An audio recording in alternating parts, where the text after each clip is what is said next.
Welcome back to the weekly news roundup. We are doing a quarantine dystopia edition. It's come to this, people. Before we dive onto it, if the world has not ended by then, my book Synaptergy, science fiction novel that's a modern day dystopia itself, will be released. We are targeting now May 12th. I actually put that date down on the publishing site, so May 12th should be what it is. We seem to be on target for that. Unless the world ends before then, this will be out and published. So in Synaptergy, Mark woke up in a hospital room, unable to remember why he was there, but this was overshadowed by his being paralyzed. Using his robotics education connections, he rebuilds his once functional body in the process. The team soon discovers a cost for restorative technology. What could be the price to restore bodily functions? Mark needs to determine if he will pay that price. This orange button down here is the mailing list. If you sign up on this, then you will be informed when it comes out, and I may send out some coupon codes as well. This is on my own private server. I don't sell those or use those for any other reason. All right, so let's jump on over. We have 4 articles on quarantine dystopia. All right, and these are just going to go from really bad to... All right, so first and foremost, the first thing they're going to do, their first line of defense, in the middle of all this stuff, the telecoms are now sneaking stay-at-home messages onto customers' smartphones. And this, ladies and gentlemen, is why I'm using Lineage. All right, messages are being placed next to the connection signal symbols to promote social distancing. All right, some mobile phone operators, including Vodafone and Orange, have started inserting the CV-related public health suggestions to stay indoors on a customer's smartphones in recent days, using the small snippet of text that typically accompanies the connection symbols to the top left of the screen. According to social media consultant who began posting and retweeting examples on his Twitter, messages are appearing on phones of customers in Germany, courtesy of UK-based telecom Vodacom. Hashtag stay home. Oh, God. So they're trying to, subtly get it in. This is that pure level of brainwashing indoctrination, just flashing it all over the place. I was coming home from the store today. It was an emergency, okay? It was an emergency. I was out of celery, people. It was a critically emergency. I had to get out and buy celery. So I'm coming back. I saw one of those electronic road signs. I was so happy when it told me, caution, accident cleanup 10 miles ahead. Because every other sign's like, stay at home, social distancing, stay at home, social distancing. Guys, we're starting to live in a dystopia. They're eroding our freedoms. Okay? I want to use common sense measures. But stop telling us Americans who have the constitutional right to assembly you can't go anywhere. Some states are trying to write you tickets for leaving your house. That's insane.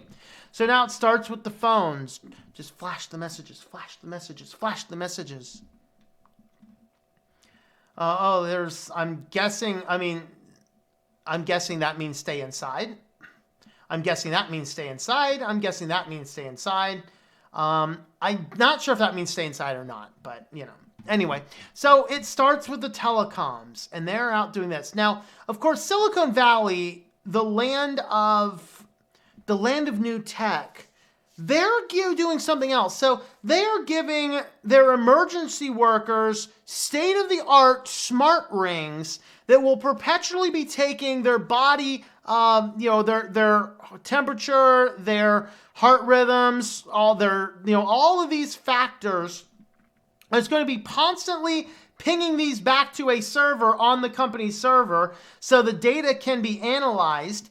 And what it's going to do is it's going to monitor hour for hour their vitals as an early risk, hopefully, to determine if somebody has it. And if they have it, man, the Gestapo's coming.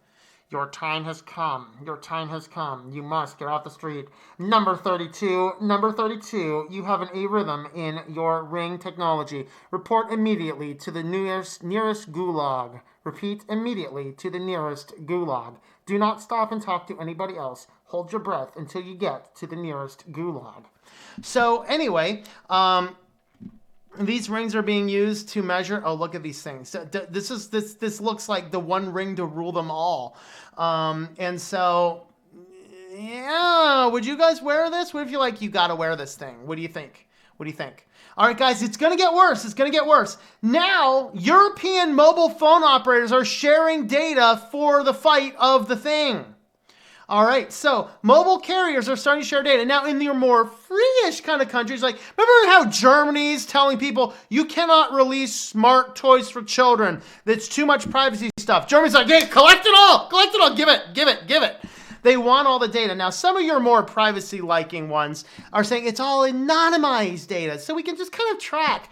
Oh no, the less ones like Korea, it was like Korea's got this down. Yeah, China, Taiwan, South Korea. Yeah, they're actually using smartphones to track the contacts of specific people who have tested positive or to enforce quarantine. Like, does anybody have that picture of Running Man? Like your phone is that little thing like around your neck. You leave your house and suddenly some drone's gonna come by and blow your head off. He's leaving quarantine. Shoot him. Your head's going to blow up. It's like Running Man, people. It's coming. It's coming. It's coming. So your more privacy ones, that's aggregating the data so they can kind of monitor. They can de-anonymize this data. They're at least being nice. These guys down here, they're just, hey guys, no, we're logging you. Very simple solution, guys. Wrap your phone in some tin foil and leave it at home. Or don't wrap it in tin foil. Leave it at home. You're not going to fall into a paraplegic state if you don't have your phone. How many of these people have been saying, guys, they've gotten us all to carry this personal smart device with us. Oh, man. Where's my hat? Where's my hat? I need my hat. I didn't bring my hat. So they're basically monitoring everybody. They want people to, let's see, if people remain as mobile as they were a week ago, it will be difficult to contain this.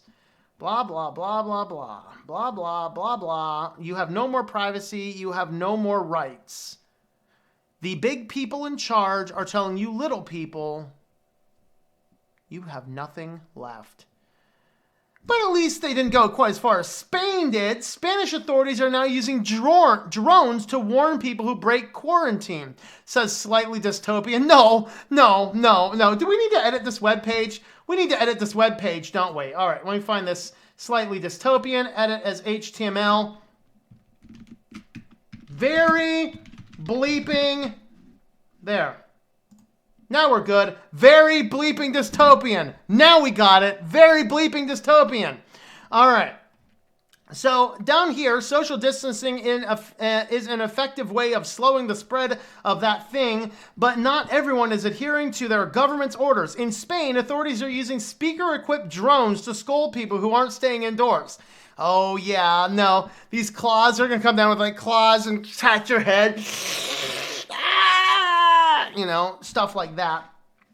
And so, yeah, Spain currently has the fourth highest number of cases, 15,000 cases, 640 deaths, leading the country to declare a state of emergency.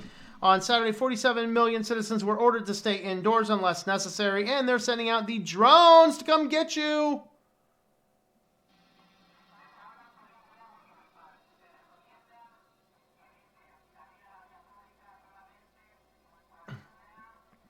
That's kind of good stuff. Yeah. Oh, stop. All right. But some people are trying to do some other things to get out of quarantine. Like this guy decided to dress up in a dinosaur thing. And I'm going to have to mute this because they're playing the Jurassic Park theme.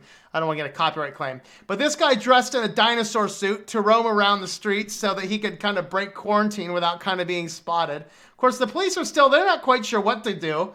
Of course, if this was like Dallas or something, Barney would just be covered in blood by now, and SWAT team would have come out and thrown him to the ground and blew his head off or something. I don't know. But yeah, here's Barney the dinosaurs roaming around here. Of course, this is so epic to watch because they're playing the Jurassic Park theme behind it. I muted that because I didn't want to, copyright stuff and all. So, yeah, people are doing some fun stuff here in response. And what do you guys think? Are we approaching dystopia, or is the government going to give all of these rights back? Or is this really the one world government, the final unifying thing, that ultimate point halfway through the tribulatory things that's going to usher in the end of the world, the coming apocalypse, and all this kind of stuff? Let me know your thoughts on all those. If you have not already subscribed to the channel, go ahead and do that. By the way, weekly news roundup is completely different for the rest of the week that I do things. Usually we do more Linuxy type stuff. But anyway, you can subscribe to the channel if you've not already. Thumbs up or thumbs down the video accordingly. Leave me some comments, and I hope that you enjoy switching to Linux.